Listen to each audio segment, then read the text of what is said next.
Mbote na balandige comme télévision. Merci d'avoir choisi Voix au Excellence ya mwana mboka Samba Olonga. Merci na bino pe po na bolandi na bino ya émission Oyo Table de Vérité. Boza ebele vraiment ya ko féliciter et ça le makambo na biso boza ebele ya ko encourager oyo to sala ka po na bino à travers analyse et décryptage ya ba information na République démocratique du Congo pe na nzinga nzinga.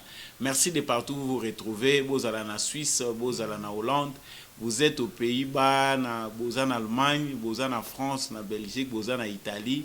Vous êtes en République démocratique du Congo, vous êtes en Mbandaka, vous êtes en Kisangani, vous allez na Goma na Bukavu, vous êtes en Beni na Maniema, Mbujima Ikananga. Vraiment, vous êtes à Chikapa, vous êtes à Kinshasa, vous allez na Kikwit to na Bandundu-ville, vous allez na Boma, Mwanda, Matadi, on est ensemble et toutes ces villes-là que je n'ai pas citées. Vraiment, nazo sala parcours à travers le monde, que vous soyez en Afrique, en Asie, en Europe ou en Océanie. Vraiment, je suis d'accord qu'on fait une famille. Tous abissonions selongo ensemble na kanti que seule aspiration, seul souci animaka biso to sangana à travers les réseaux sociaux yo ezali amour tozana ngopo na mboka na biso souci à changement nde sali que toyeba nebele bokomela biso. N'hésitez pas de vous abonner à cette chaîne, partagez nos émissions, envoyez-nous vos commentaires et puis ba remarque pe ba suggestion na bino. Merci à vous d'avoir choisi cette voie d'excellence. Merci à l'apôtre Gérard K.B.A. qui nous donne l'opportunité ya kopre sabino émission pour bolandango pe na bitando na bino.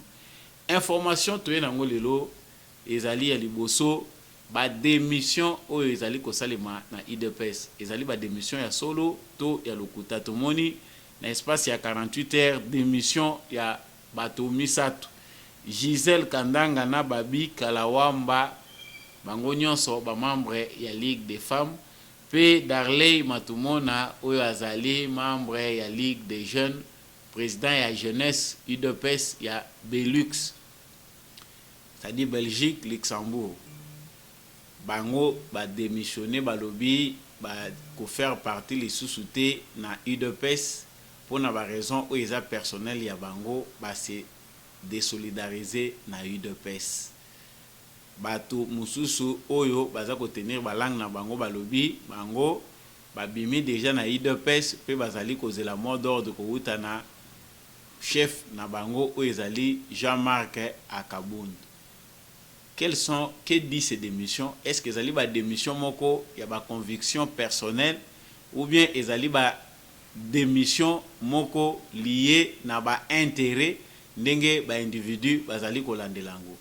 Vraiment tout au long il y a émission oyo na ko permettre bino biso nyonso parce que mitune ezali belé bato bazo retourna qu'est-ce qui se passe à l'UDPS, que peut-on espérer ba démission, est-ce que l'UDPS ezali parti à kokufa? Vraiment tout au long il y a numéro oyo vous aurez l'avantage de savoir ni nezali kolega na kati ya UDPS, organisation nini ekoya na UDPS, à quoi peut-on s'attendre? Est-ce que parti présidentiel ekufi et lali baninga nyonso baza mobiliser baza kosala makambo na bango sango nini ezali vraiment ya IDPS bato belé bazali ko se décourager. Tout au long il y a numéro oyo analyse et décryptage bokoyeba suite oyo ezali réservé na parti présidentielle oyo bato belé bazali komona ke ezali kosala soni.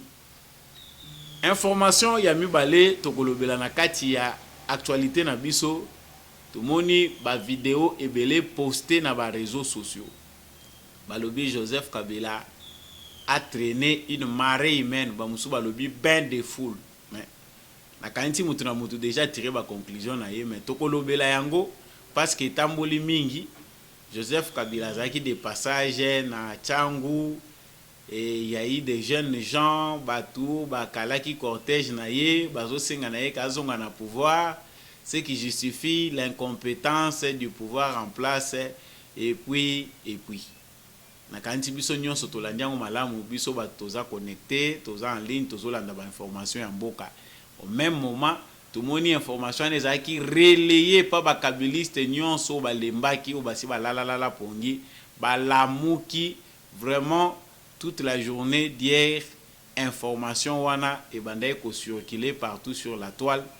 Batu balobi que vraiment ezali déception ya pouvoir to pe ya régime ya Félix Tshisekedi nde muteza ko senga na batu bazonga na Kabila. Batu ango banani tukoyeba tout au long ya émission oyo nini vraiment elekaki makamu nini regard nini tokoki comporter na fait wana que mutu moko pendant 18 ans otoyebi ke bilan na ezaki chaotique, régime na ezaki criminel, mais ba jeunes gens bakende ko barrer na nzela balanda ye jusqu'à l'accompagner na kingakati makofi pe zanga ite ko beta makuna ndenge toyebi ka comme d'habitude esika o bakabolaka mbongo na Kinshasa batu bazanga kate kozoka batu bazanga kate ko perdre biloko na bango ya mutuya.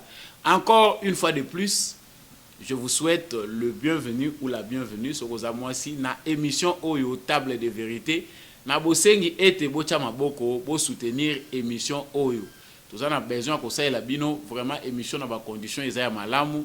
N'hésitez pas de nous appeler, de nous soutenir de toutes les manières au bino boko ko sala yango ko ete émission Oyo Table de Vérité mesa ya bosolo Oyo et panzela kabino pina basango na lolenge moko n'esprit moko patriotique et ko ba toujours kokende liboso. Na lobi awa situation à IDPS Union pour la démocratie et le progrès social pour na batu belé ezali inquiétante. Batu bazali ko comprendre te manière oyo parti wana présidentiel ezali ko fonctionner. Nini penda eza envisagé na parti UDPS comme parti présidentiel. Ba activité nini UDPS comme parti présidentiel et salaka na cadre ya soutien ya vision ya président de la République na cadre ya vulgarisation ya ba action oyo président de la République a salaka. Nakanisi batu belé mituna botuna kabiso yango mute pusaka biso to la bino biyano à travers ba recherche oyo to salaka. Tout d'abord, nous devons savoir que na bandana na o ezali information bato misato oyo bazui courage ya kobimisango parce que tu yebi ke bazali belé comme chaque fois que un cadre au cadre moko ya IDPS abimaka alongwaka akendaka pe na moi groupe na ye ya bato oyo baza ba adepte na ye oyo basabituaki na ye na façon na ye alongwaka na bango. Et après,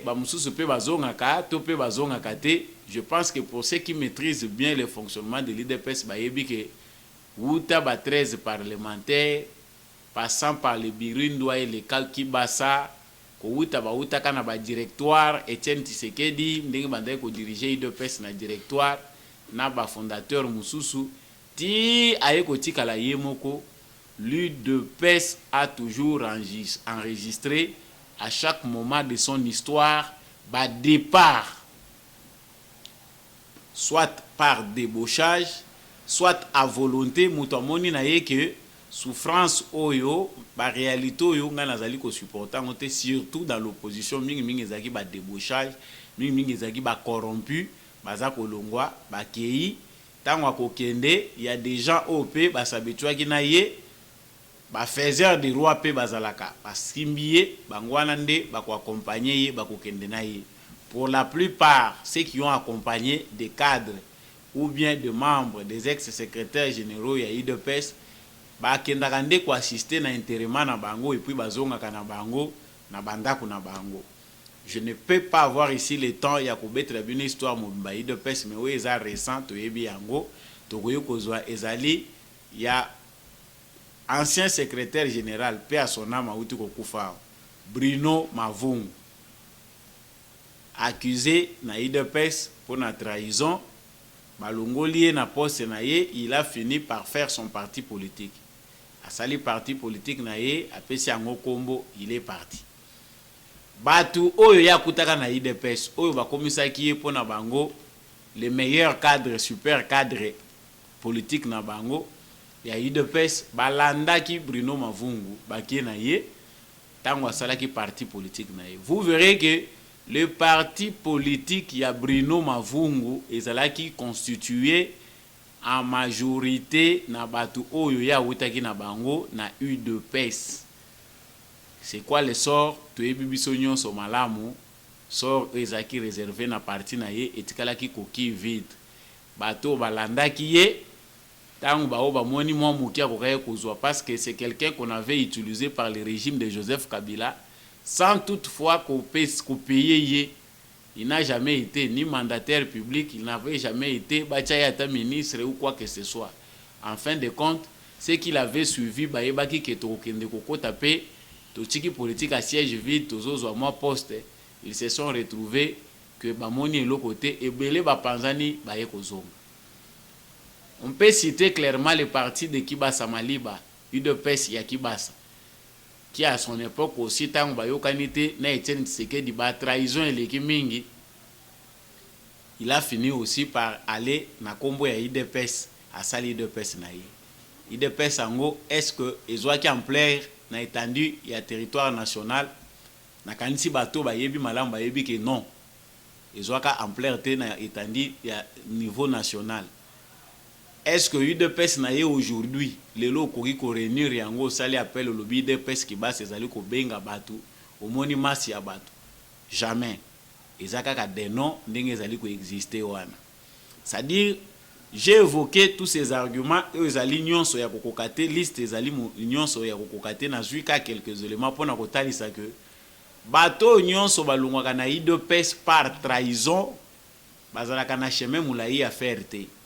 Les gens qui les suivent souvent par intérêt, par attachement, par habitude. Kinga pona ngai nazomona ke cadre songolo pakalande a bongi. Le meilleur dauphin c'est celui-ci, c'est celui-là. Et les gens là les suivent. Comme des gens qui vont assister à un enterrement, batouana baumelaka te. Lorsque bakei soki ezambongo nde balandaki soki bamoni ke mbongo ezobima lisusu te, ils finissent par disparaître. Pour la plupart, bazongaka na berkai, c'est-à-dire à l'UDPS. Aujourd'hui, tous ceux qui sont partis avec Bruno Mavungu sont retournés batikayi basundola kai nandenga zoya kokufa ebele ba mususu pe balandaka Kibasa bazongaka ba mususu batikali soit en l'air, soit les autres vont vous dire que moi je ne peux plus suivre la politique ndenge bazalaka lelo tomoni basi parce qu'il faut reconnaître que ba tendance ezalaka comme dans tout parti politique. Etienne Tshisekedi, paix à son âme, il a laissé un parti politique na maturité avec des gens conscients. Il y a où ils allaient la réalité politique. Batu oyo batikalaki na UDPS bazalaki batu malamu. Congolais ayebi bango à l'instar de Jean-Marc Akaboud, les Augustin Kabouya, pour ceux-là au moins qui sont connus sur le plan national, bayebani pourquoi parce que bapesaki bango ba poste à visibilité. Ba poste ça la question que ozali secrétaire général à UDPS. C'est-à-dire pour koyebana, c'est toute la presse qui va te connaître parce que l'UDPS ce n'est pas n'importe quel parti, c'est un parti de masse. Okoyebana. Mais bande kona biso yo pour ne pas retourner na makambo to sito lobaki, to yebi nyonso e salami pour que Jean-Marc Akabunda comme un point où il a commis. On ne peut pas aller encore creuser la vérité parce que jusqu'aujourd'hui, certaines personnes s'accrochent pour na kolinga kotali sa que non, Jean-Marc Akabunda a été combattu, c'est lui qui a raison, il a voulu que aboyaki que UDPS la diriger na moi batu moko boye ba imposer yete, c'est ce qui a fait que Jean-Marc a longwa, ba réalité zali belé na UDPS, tout le monde donne ses raisons. Mais bato yo muke baza na lucidité, baza na clarté à comprendre makambo ndenge ezoleka na UDPS nde bayebi. C'est l'avenir qui dira raison entre makambo tozoloba o tolobaka. Surtout moi qui vous parle nayebi que j'ai été traité de tous les noms. Pourquoi? Parce que les gens pensaient tant on azalaki ko dénoncer façon au Jean-Marc Akabunda azalaki ko abandonner, ko détruire UDPS à petit feu pour se fabriquer yemoko ampleur, à se créer yemoko. Bato bandai ko kanisa que je suis un intrus dans un kolobela makambo oyo naza parmi les ennemis à UDPS. L'UDPS est un parti politique et effectivement ben ennemi bazala. Mais moi le travail que je fais c'est à koloba vérité.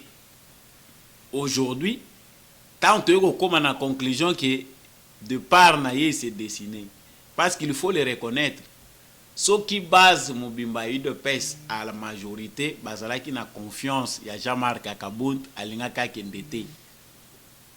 Mais ici, visiblement, la base de l'UDPS, l'opinion majoritaire, avait déjà désavoué Jean-Marc Akabound.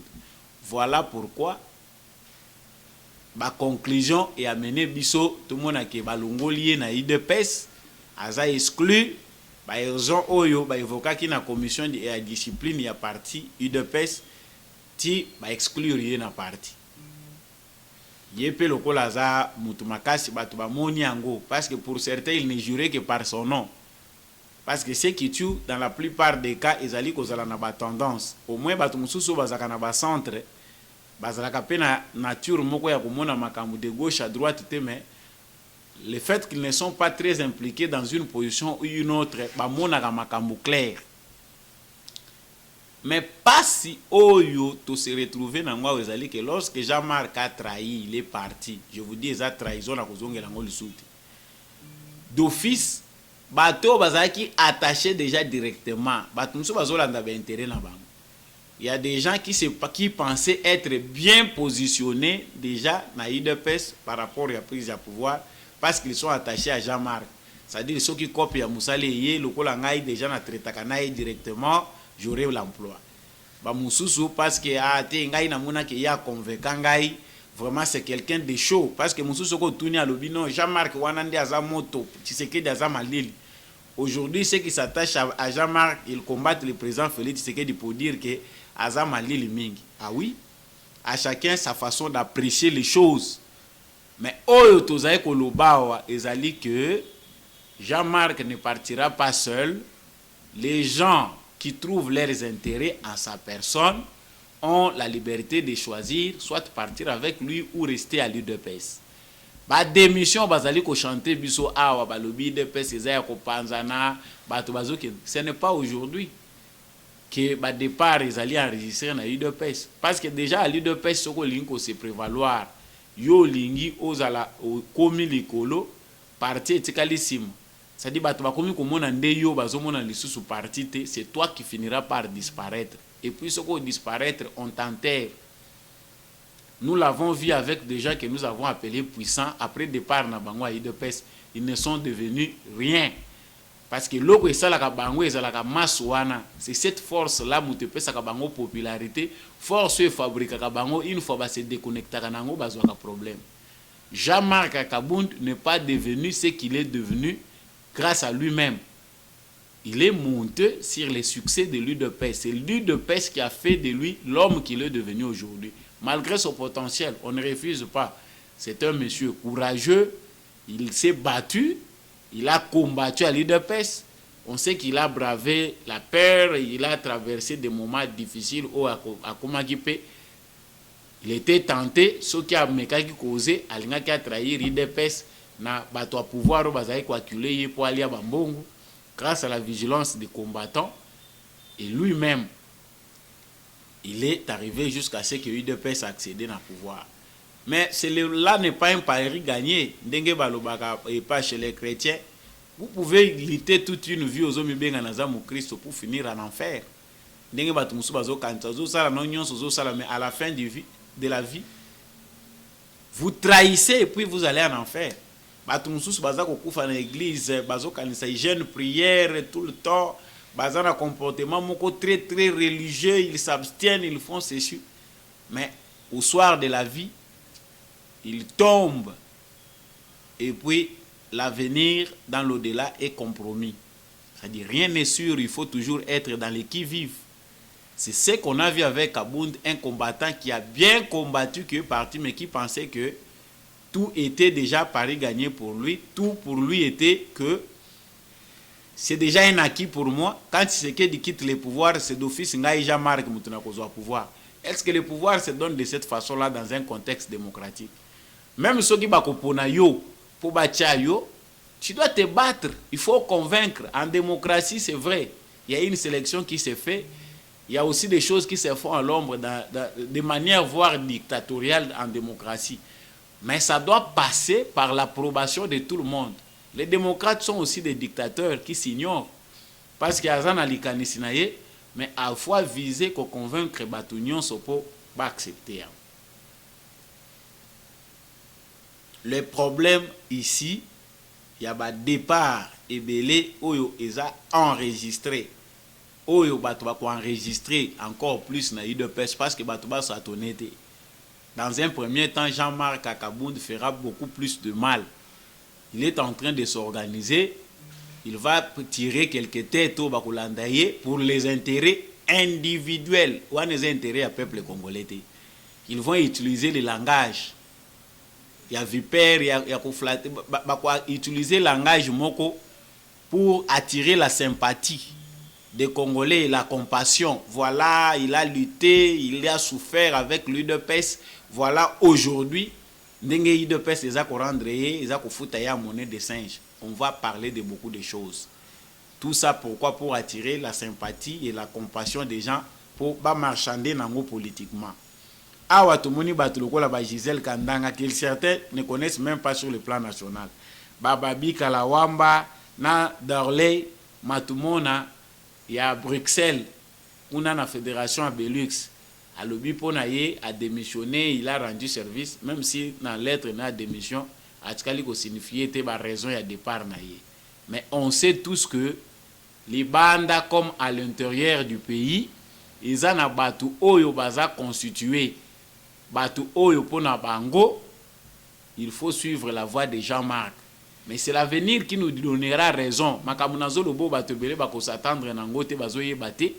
Jean-Marc fait déjà sa politique. Les silences qu'il a, ezalinde nakati ya ko recruter batu na ye, batu ya tendance na ye, obédience na ye abandaki déjà ko créer. C'est quelque chose qui a commencé depuis longtemps. Mais mingi ya wa question batu bazotuna. Qu'est-ce qui reste à l'UDPS? Ce qui Jean-Marc a accueilli l'UDPS, c'est qu'on commande nini. Augustin Kabouya les lopé bazo combattre non. À l'UDPS, on accueille les individus. Tu as l'UDPS, ba fabrique kaba leader. Ceux qui ba moni aux en potentiel na yo ou bien ba nommer yo à l'UDPS, ba tu ba okozwa kaka soutien. Soutien no koluka ngote. Les secrétaires généraux de l'UDPS ne demandent pas de soutien ou de manière automatique. Base à partir UDPS et accepte Kabango valablement. Mais une fois qu'il se désoriente, une fois qu'il quitte l'idéal, une fois qu'il a commis ses mères de troubles, base peut et vomir. Les mêmes personnes au bâton la Kabango Mutubakitisak. Maintenant, les gens se posent la question, président de la République a travaillé dans le parti n'a pas fonctionné. Non, c'est faux.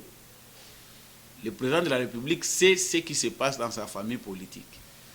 Ce qui Félix Tshisekedi alobaki que Jean-Marc Kabunde Augustin Kabouya pona ngai na monike na kotikela bango parti te, j'ai choisi tel pour des raisons de compétences nazo pesa bango parti. C'est toute la base de la IDPS majoritairement batebele balinga baloba non président Salimabe. Comment des gens qui ont combattu ba souffrir ou ya ko écarter bango na gestion. Lutter n'est pas comparable à gérer. Tous ceux qui ont combattu hier ne feront pas forcément de bons gestionnaires. Parmi ceux qui ont combattu hier, il y a des bons gestionnaires, il y a des mauvais aussi, il y a des gens qui n'ont pas vocation à ça la politique. Ce qui tue l'UDPS aujourd'hui, c'est que dans un premier départ, tout le monde veut avoir une place en politique, va nommer quelque part, à ça dans bureau moko songolo pakal. Est-ce que c'est tout le monde qui a les compétences nécessaires? Est-ce que c'est tout le monde qui a vocation à servir pour les biens publics, à gérer la chose publique? C'est que là, le chômage qui est un phénomène général où ils ont concerné la population, ils appellent parmi moko ya belément ils ont ça que certaines personnes à militaki à lingi maintenant à s'improviser politicien pour que azo poste moko songolo pakala. Là, nous n'allons rien faire, les alliés qui encourager des médiocrités, les alliés déjà sur place. Vous verrez que la plupart des bateaux qui ont entouré le président de la République sur base de la raison que nous avons mis notre argent dans cette lutte. Aujourd'hui, ils déçoivent. La précipitation, il faut la récompenser dans la poste politique. Il faut qu'ils ne peine à récupérer. Ils rendent un mauvais service. C'est une expérience oyo ezolelo pour permettre na ba décideur nyonso ya UDPS, pour permettre na bato nyonso baza sensé oyo baza na poids ya idéal na vision UDPS azomema pona mboka Congo va constater en gros pour encourager la méritocratie, pour soutenir la politique prônée par Etienne Tshisekedi qui veut que chacun ait sa place. Moutou na moutou selon ba compétence na niveau na ye a sa place na ye. Mais l'UDPS c'est une machine pour retourner kaka na ba propos yo Jean-Marc Alobaka. À l'UDPS ça s'active seul. Mais vous ne voyez pas que les adversaires de l'UDPS s'épuisent sur le terrain. Jusque-là, ils ont critiqué gestion, mais l'UDPS ne s'est pas encore activé. L'UDPS, de manière spontanée, vous verrez que les combattants de l'UDPS font eux-mêmes leur travail sans que Moutoumoko Tinda Bango. Il suffit de donner une orientation sur toute l'étendue du territoire national au quotidien de Kamokutute Bakosala Bangomoko parce que Basala Kango naturellement. Ils sont différents des membres de la parti politique Moussous. À l'exemple, le rôle ensemble, là-bas c'est les robots. Il faut que l'argent sorte. Il faut payer des gens. Il faut beaucoup dépenser. Il faut mbongo dans la caisse à individu. Ceux qui mbongo ezate, vous verrez que tout ce qui s'avère là où ils ont mon anawana ya sikawana et kolimwa et disparaître rapidement. Ningo aujourd'hui peut perdre azata na localité, bazata na lupango te bango bakoko lakisa mapango à l'état zo récupérer. Les gens disent mais comment l'UDPS n'a pas de bureau, ne s'achète pas de parcelles? Non, l'UDPS il faut somba na ba mbongo na ye. Mbongo ya ba cotisation ya ba membre na ye, mbongo ya ba rétrocession ya batu oyo bazali bakei na ba poste politique to ba mandataire to ba ministre. Bato bazé élu na liste ya parti ba ministre na ye ba vice ministre nde ba kosala ki mbongo e kokota na trésor ya UDPS et permettre que UDPS a construire a somba mapango na ye. Les gens disent atala boye UDPS yango bazo kokosombe lo côté bazana pouvoir. Ce sont ces mêmes gens là qui diront que UDPS a commis kotonga ba local na ye na mbongo ya l'état. Aujourd'hui, on ne peut pas dire à Félix Tshisekedi que ba puiser mbongo na trésor public pour construire ou bien acheter des parcelles. Tokolobate na IDPS a kezan lupango moko IDPS a zu bien ya l'état a commission ngo lupango na ye pour IDPS a banda ko sala ba manifestation na ye non contrairement au PPRD. Mais sauf que les premiers dirigeants de l'IDPS à l'instar lokola o tozomona lesu c'est pas ba Augustin Kabuya se sont avérés incapables. C'est un test. Ya bato ba uti combat ba uti na bitumba na lutte. Ces gens-là qui viennent de la lutte bazo passer dans test moko ya sélection. Ce sont ceux qui s'avèrent capables de gérer qui vont demeurer dans la scène politique. Et la politique, comme je venais de le dire, ils allaient vocation, ils allaient pesami na motonyon sauté. Yango wana.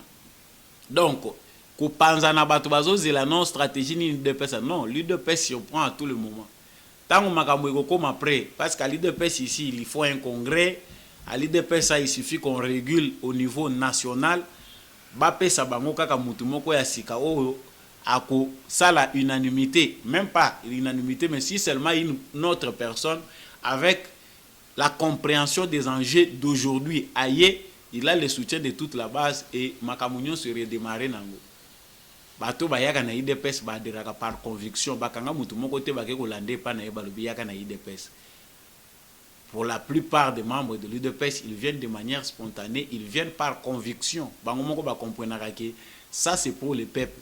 Et c'est à cause de ce dévouement-là, d'ailleurs, aujourd'hui, ceux qui ont eu militants, partis politiques, les seuls partis politiques qui existent, c'est l'UDPS. Où les gens comprennent que sans argent, je peux quitter chez moi. Je viens, je prêche l'idéologie de mon parti. Et puis, je fais tout, même si on ne me rendait rien, mais je fais pour mon dévouement à la cause du pays. Aujourd'hui, les combattants de l'UDPS, bazali ko s'opposer dans le cadre na bango bazali ko détourner.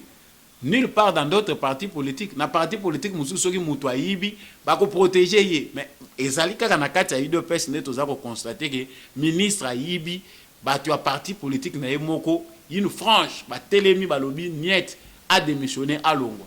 Dans quel parti politique vous verrez ça? Non, IDPS a apporté le côté de la gouvernance, à moins qu'on ait de la mauvaise foi. Mais ça, c'est une leçon que l'IDPS donne à d'autres partis. Dans chaque organisation, dans chaque parti politique, conflit existe, divergence d'opinion existe. Mais l'IDPS donne un bon exemple. Pourquoi? Parce que dans leur divergence d'opinion, vous verrez qu'ils finissent par s'arranger et les gens travaillent par conscience. Les gens ont l'amour du pays. pour la mukana tongo ba pesi le côté OK otelemi otie drapeau na yo ozolungo convaincre batu o pesa batu espoir. Ce n'est pas donné à tout le monde ce sens de dévouement et en conscience parce qu'ils savent que c'est leur pays qu'ils défendent. C'est une vision, c'est un idéal auquel on va attacher, ni bazali ko défendre. Contrairement à ceux qui auront les moyens. Nalobaki na osuki sana information ezota la makambo ya Joseph Kabila. Tout moni vaste campagne moko na ba réseaux sociaux na ba nini. Campagne wana est précédé makambo euti koleka na chango. Tout le monde na changu parce que bango baponaka changu, je ne sais pas parce que c'est là où il y a un très grand nombre ya ba troubadour bande ko na biso ya changu parce que biso ba musutu za ba ressortissant ya changu kuna. Pourquoi toujours balobaka ka changu bakenda ko sukisa na ba bêtises? Parce que Joseph Kabila fait 18 ans au pouvoir. Quelle infrastructure oyo sérieux ezali na changu na district ya changu na ville ya Kinshasa oyo Joseph Kabila atika changu ya bengaka province par erreur to éviter ce que ezalaki biloko ya makasi ezalaka pe na mito ya batu bamelaka na éviter ce qui whisky ya makasi na éviter. Mais pendant 18 ans ya Joseph Kabila, est-ce qu'on a une route construite na kati ya district ya Changu et que ça vraiment trace que Joseph Kabila lekao? Presque pas. Presque pas. Pendant 18 ans, il n'y a que Moutou a souffrir d'amnésie. Moutou a évoqué Joseph Kabila la Moutou naï. Mais il y a à peine 3 ans, ce n'est pas beaucoup. Hein? Na évité ce qui syndrome, il y a Alzheimer, ce qui a Alzheimer, ou bien Alzheimer, ce qui n'est pas terme, moi je vais échapper. Oui, bon, ça va mémoire. Mais ça n'a pas été tout ébiqué. On a affamé les Congolais. Même lorsque Joseph Kabila était au pouvoir, combattre, il y avait toujours des gens qui portaient les polos du PPRD. Il faisait des plans basés sur les millions gaspillés. Mais avant Joseph Kabila quitte Changu, on a vu une campagne, vaste campagne dans les réseaux sociaux. Ils ont mis des paquets. Hein, parce que ici, le pire, c'est que les Congolais se font berner par la distraction. Kabila Zonga, Yangote, Vie Komi Passi, tout ça. Dans Kabila Tozala qui est bien. Tozo ataba parole à Batmoussou, c'est comme ya biswawa. Ndenge za kolobama bibliquement. Papa désert ango atasoko keleli mai. Na désert ango moni ya kolia izate zo senga ke ozela pour boke ne ko se retrouver na man. Mais où en Égypte, entre l'esclavage, dans la situation de la liberté, dans des conditions difficiles, il y a esclavage. C'est des fous qui peuvent réfléchir de cette façon-là, des gens qui ne comprennent pas souffrance au vivre dans le passé. Aujourd'hui, nous vivons dans notre pays comme des esclaves, des étrangers. Pourquoi pendant 18 ans, toutes nos terres sont vendues aux étrangers? Les rapports macabres, 60 ou 70% ya bazamba na biso eza ko appartenir les sous na ba Congolais. Vous trouvez un Libanais avec 20 000 hectares na kati ya Congo, il n'est pas associé à un Congolais.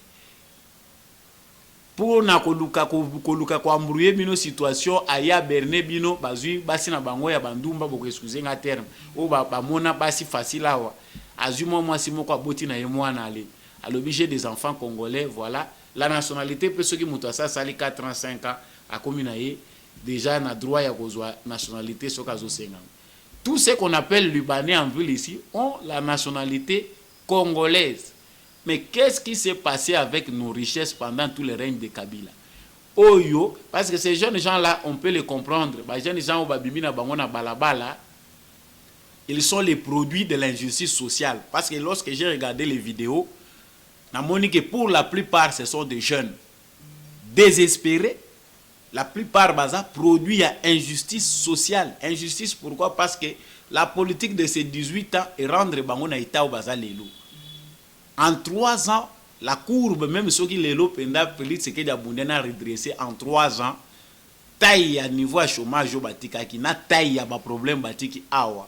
Pour les jeunes wana ba sentir ngo eza musala makasi foko ça. Ces jeunes gens là on les comprend. Tout est bango que ce sont les marginalisés de notre société. Ils ne bénéficient de rien. Bah raté éducation de base, bah raté accompagnement à l'État. Toute ma structure union sur ça la moto à la moto. Bango bazui encadrement na moto. C'est normal. Ce que les Talibango Bango pour la plupart, ils ne maîtrisent même pas l'histoire du pays. À quoi il faut résumer dans l'ensemble ce que le régime Kabila a fait de lui pendant 18 ans. Bano Joseph Kabila Koutaki na une année, na 5 ans, na 10 ans. Ce que pour la plupart, les lots vivent na bango les années. J'avais très mal quand j'ai regardé la vidéo, la vidéo ana na lobi bon. Mutramutazo mona ngona ndenge na ye. Et pour nous abrutir davantage, les gens du PPRD ont relayé au même moment cette vidéo. Parce que tu comprendre après que ils ont bien orchestré, ils ont une stratégie na bango ba bongisaki. Ils profitent de cet instant de crise où ils sont mondial, babiloko flambé à bas prix carburant et les mentalités des Congolais azamuto awutini na mulili pendant 18 ans, les régimes de Mobutu, Yemoko Joseph Kabila, pour la plupart le temps d'être bien informé, n'a compris les autres qui sont bien informés, bien éduqués, allez profiter parce que la plupart de la communication politique, il y a Joseph Kabila à l'époque, leur stratégie, c'est l'abrutissement, il y a des Congolais, Congolais, baby, na information à mabe. Il relaye, bazu ango balobi, tala ba Congolais les lo bazongi na raison, ba Congolais bazako senga na Joseph Kabila zonga. Va comprendre que ça la querelle. Et vous trouvez des Congolais soutenir ça. Nous avons aujourd'hui des contentieux pour récupérer nos terres qui sont entre les mains des étrangers que nous n'arrivons pas à bien identifier. Mais bazo ko laksana ba document qui basi bateka. Bosi bosa l'évaluation ya ba province na bino bato na bato bazo ba construire chez vous. Allez au Katanga, bato bazo ko ba construire chez vous. Faites l'inventaire des terres qui vous appartiennent. Ba richesse vous a bino. Que vous reste-t-il de Katangais? Que vous reste-t-il de Congolais? Pour vous qui pensez, au besoin de ce concept, construisez chez vous, faites ceci. Allez voir ce qui vous reste. Les mines. La société minière, au côté de la concession, si ba TK. Et ça, vous allez exploiter dans une entreprise où vous avez intérêt à Congolais. Cette bataille engagée par Félix Tshisekedi pour faire de sorte que les Congolais a retrouvé le droit, a recouvert le droit, que nos terres nous reviennent, tout le monde a intérêt à dividende et à la richesse. Ce sont des scandales. Ce qu'on a dit à la télévision, on parle de ça dans la télévision internationale, nationale. Comment le pays ne nous appartient plus. Mais c'est au moins basé la compréhension, il y a quoi aider à comprendre. Ce sont des corrompus qui veulent que les autres soient abrutis. Les Congolais travaillent à l'abrutissement des autres Congolais à travers de fausses informations, de la manipulation chaque jour pour bazoba miette oyo Kabila na Moïse Katumbi bapé sakabango. Vous m'excuserez d'être direct, mais ezali makambo toza ko comprendre yango tozo transmettre yango ndenge wana. Ces vidéos là ont choqué. Bato baza kotala ba vidéo à l'extérieur du pays, baza ko seka ba Congolais. Kabila Moïse, Kabila qu'on applaudit. On pensait que Kabila quitté au pouvoir, il sera peut-être sauvagement tabassé. Les Congolais ne pouvaient pas tolérer Kabila à l'Ekanabalabal. Si aujourd'hui Félix Tshisekedi souffre pour relever le Congo, Azong Sangona ne voit un État, c'est la faute de qui? C'est qui nos dirigeants d'hier? Jeunes gens, ceux qui, la plupart de la réflexion à biso et kozala limité dans les boumotosa le sous batouté. On dit ventre affamé na point d'oreille, oui, dans un contexte précis, oui. Mais ceux qui ont moto, réflexion na yo nyon ce kozala limité dans les boumona yo, bon moto na yo isili, ba ko réduire yo na état bonyama. Il y a des gens même affamés, ils les acceptent de mourir debout. Que de vivre toute sa vie à genoux parce qu'on a faim.